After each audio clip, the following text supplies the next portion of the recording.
J'ai toujours été, oui, un peu impressionné par ce lieu, impressionné par ce sentiment de permanence, voilà, de solidité, de permanence. En 1629, le roi de France, Louis XIII, va donner aux jésuites la possibilité de créer une chapelle qui doit servir à réaffirmer la présence et la puissance royale sur cette ville qui a été domptée, cette ville protestante, rebelle, belle et rebelle, qui vient d'être domptée par le Grand Siège. C'est puissant comme lieu, il y a une énergie, il y a une lumière, il y a une énergie importante qui fait que, oui, quand on rentre, on est assez impressionné. D'une certaine manière, il vous ramène à votre condition d'humain et à une forme de petitesse et d'une certaine fragilité. Je dois dire que quand je suis arrivée, j'ai été impressionnée comme tout le monde par ce lieu, mais aussi un peu affolée quand même en me disant c'est quand même un lieu très chargé d'histoire. Comment y travailler en fait? La Rochelle est une ville protestante globalement depuis les années 1550. Alors cette ville protestante, elle rayonne à l'échelle de la province d'Aunis et Saintonge, mais elle rayonne également plus largement à l'échelle du royaume, voire à l'échelle européenne. Depuis 1570, c'est une place forte qui a un privilège octroyé par le roi. L'année suivante, le 7e synode national fait qu'à La Rochelle, sont éditées les confessions de La Rochelle qui fixent les bases de la religion réformée. Des personnages parmi les plus importants du royaume sont ici à La Rochelle, à la fin des années 1560. Jeanne d'Albret, future mère d'Henri IV, mère du futur Henri IV plus exactement, qui fait de La Rochelle un foyer de l'humanisme réformé. L'amiral de Coligny qui structure une flotte à la fois commerciale et militaire et qui enrôle des corsaires rochelais pour à la fois ramener des richesses et accentuer encore la richesse commerciale de la ville, mais également titiller les flottes catholiques et donc participer à une sorte de guerre psychologique à l'intérieur même de ces guerres de religion. Alors ce privilège et cette exception rochelaise finit par contrarier le pouvoir royal, et notamment après la mort d'Henri IV en 1610, notamment lorsque le principal ministre du fils d'Henri IV, Louis XIII, à savoir le cardinal de Richelieu, décide progressivement de faire rendre gorge à ces élites municipales rochelaises trop puissantes, trop indépendante, trop riche et finalement bien sûr trop huguenote, et progressivement essaye d'entourer cette ville rochelaise symboliquement et physiquement, notamment en créant un certain nombre de forts, notamment le fort Saint-Louis, pour faire en sorte que les privilèges politiques de la ville disparaissent. Et ce processus de reprise en main par le pouvoir royal culmine avec le grand siège de La Rochelle, 1627-1628, où au terme de 2 années extrêmement dures et d'une véritable saignée démographique, à titre indicatif, au tout début du siècle, La Rochelle, c'est entre 22 et 23 000 habitants, dont 18 000 protestants. Après le siège de La Rochelle, il reste 6 000 personnes. Quasiment plus de catholiques qui sont partis, évidemment, avant le début du siège. On estime à presque 10 000 morts, même si les estimations sont difficiles à effectuer. Et évidemment, il y a eu énormément de protestants qui ont fui. Donc, à l'issue du siège, le pouvoir royal a repris la main, symboliquement. En théorie, on continue d'octroyer aux protestants la liberté d'exercer leur religion, mais ils perdent toute espèce de forme de pouvoir politique, militaire, toute espèce de forme de pouvoir symbolique. Et évidemment, pour marquer cette reconquête catholique et cette reconquête royale, il faut marquer l'espace. Et l'urbanisme et l'architecture constituent 2 grammaires politiques et symboliques. Et cette chapelle dans laquelle on se trouve est un des éléments de cette grammaire politique par la pierre.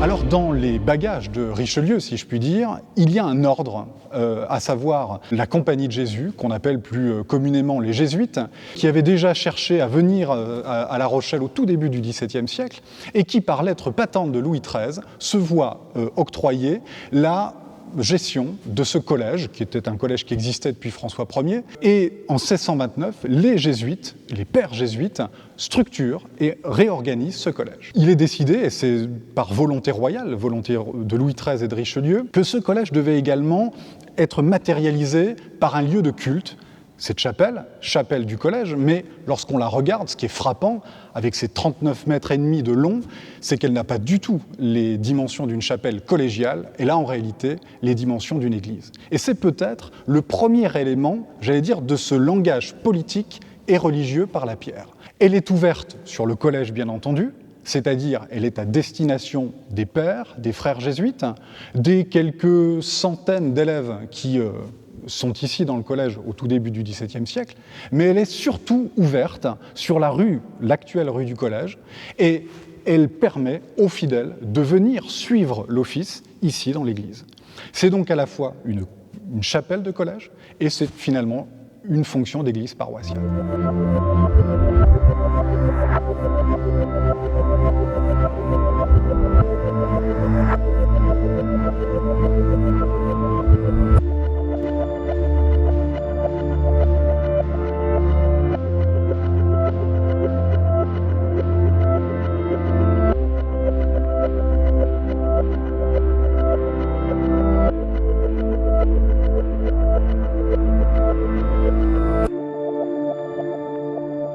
C'est une chapelle classique dans la mesure où c'est la rationalité qui s'exprime ici.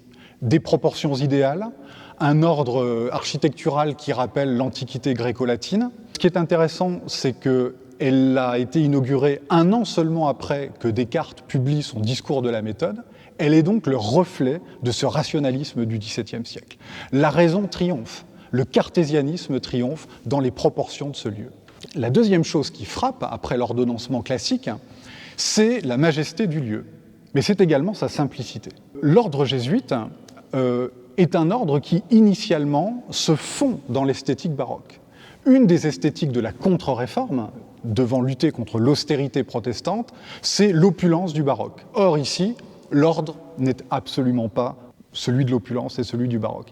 Il faut imaginer une grammaire architecturale qui parle aux fidèles et aux élites rochelaises qui restent dans leur cœur et dans leur tête des élites protestantes. Cette grammaire politique et religieuse est également une grammaire de la sobriété.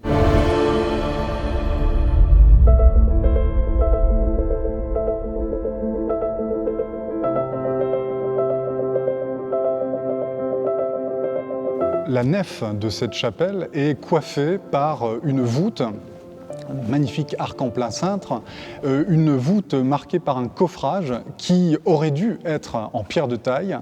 Et cette nef elle-même, qui est donc en réalité du stuc, elle aurait dû à son tour être coiffée par une magnifique toiture en coque inversée de navire qu'annoncent simplement les frontons en pignon et d'ailleurs en accolade, c'est-à-dire ces espèces de lignes courbes qui sont peut-être les seules concessions faites à l'esthétique baroque, mais là encore, pour des raisons financières, il n'a pas été possible de mener à son terme ce projet de toiture magistrale pour cette chapelle jésuite.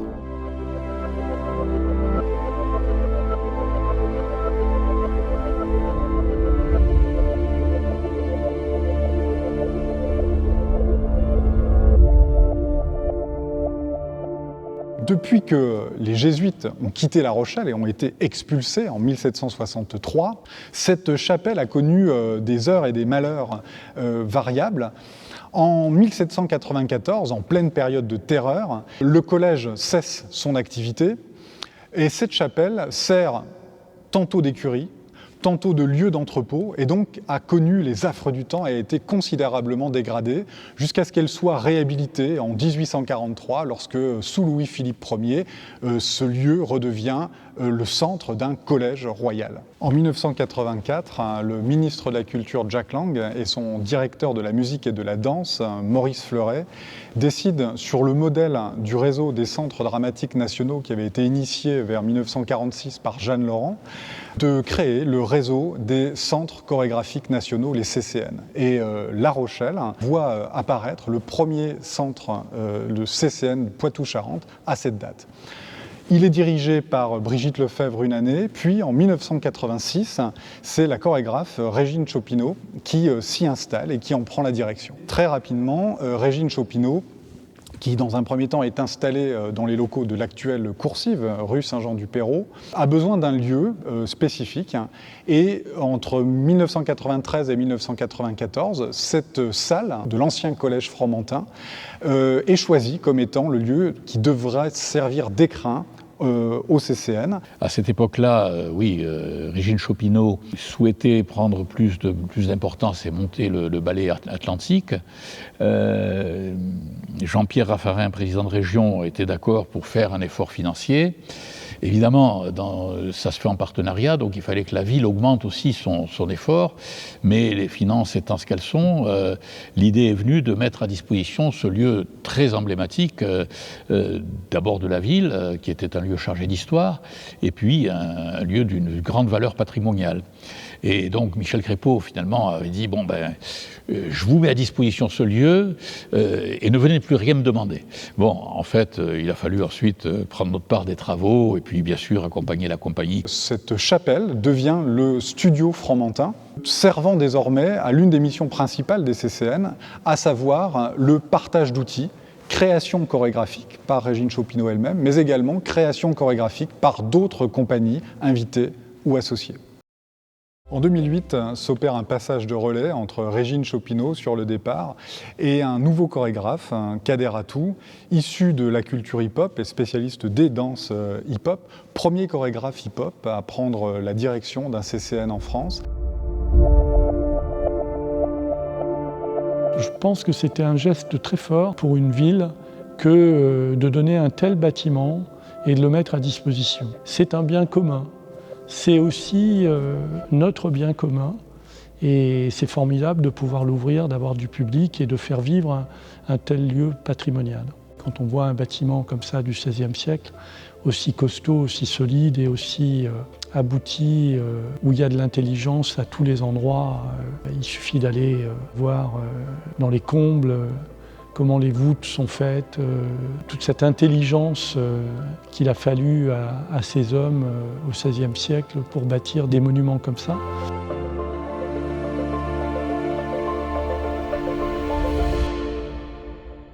Et ce qu'il faut bien comprendre avec ce centre chorégraphique national, c'est qu'il est intégré à la politique culturelle globale, mais pas seulement. En fait, à la ville en tant que ville humaine, le corps c'est l'humain, et l'humain peut aller à la rencontre des espaces, à la rencontre des gens, à la rencontre des différentes disciplines, à la rencontre d'acteurs divers et variés. Olivia Granville qui est arrivée, c'est une danseuse effectivement, mais elle a été choisie parce que c'est aussi une femme de culture, qui a une culture très ouverte, très diverse, très variée, et qui va lui permettre et nous permettre aussi de faire des ponts avec les autres lieux culturels de la ville et de créer des projets partagés qui vont être innovants, avoir une innovation culturelle au niveau de la ville de La Rochelle. Et c'est très important qu'il y ait une présence artistique de danse à La Rochelle parce que historiquement, il y a toujours eu cette présence et Olivia a envie de développer cette notion d'horizontalité dans la ville et de danse pour tous. 1000 plateaux, c'est multiplier les portes d'entrée en fait. C'est un peu ça l'idée. Bien sûr que le titre c'est un hommage au livre de Deleuze et Guattari sur l'idée aussi de rebattre un petit peu les cartes des organisations sociales, un peu moins pyramidales et un peu plus en réseau. J'avais pas envie d'un lieu qui replace la position traditionnelle du spectateur assis dans le noir et de l'acteur debout dans la lumière dans cette situation frontale. Donc j'ai demandé à un artiste qui est Saladin Katir de nous concevoir les 3 tribunes qui sont là, qui sont des tribunes mobiles, donc qui permettent en fait d'utiliser les 400 mètres carrés de cette chapelle entièrement. On peut retourner l'espace dans tous les sens et retourner l'espace, c'est retourner le regard aussi, c'est changer la proximité des danseurs avec le public, c'est changer déjà beaucoup de choses. Et puis il y a aussi inventer d'autres manières de faire de la création, de faire de la lumière, déjà dans l'espace de travail, d'être dans un lieu qui est très beau mais qui est différent d'un théâtre, qui n'est pas une boîte noire et avec lequel les artistes inventent. Et je trouve que jusqu'à présent, les gens qui sont passés, à chaque fois ça a produit quelque chose de singulier dans leur travail, le fait de travailler avec ce lieu. Sur le futur, moi j'ai envie aussi de pouvoir proposer des choses spécifiquement pour ce lieu-là, parce qu'à chaque fois, qu'on a fait des choses, que ce soit les expos, l'inauguration, des sorties de résidence un peu particulières qui prennent en compte l'espace, à chaque fois c'est des moments quand même assez magiques. C'est aussi toute une histoire de la danse et de la danse contemporaine, on va dire, depuis les années 80, qui passe au travers de ce lieu, à travers la présence de Brigitte Lefebvre, puis de Régine Chopinot, et puis de Kaderato avec le premier CCN hip-hop, qui était quand même aussi une rupture énorme. Et moi, j'arrive, après toute cette histoire-là, vraiment un des enjeux de Mille Plateaux, c'était d'arriver à retisser le fil d'une histoire aussi du chorégraphique qui est mal connue et d'une remise à plat et de toutes ces formes de danse et comment est-ce qu'on peut re-raconter l'histoire aujourd'hui au XXIe siècle. Qu'est-ce que c'est la pratique de la danse, quoi.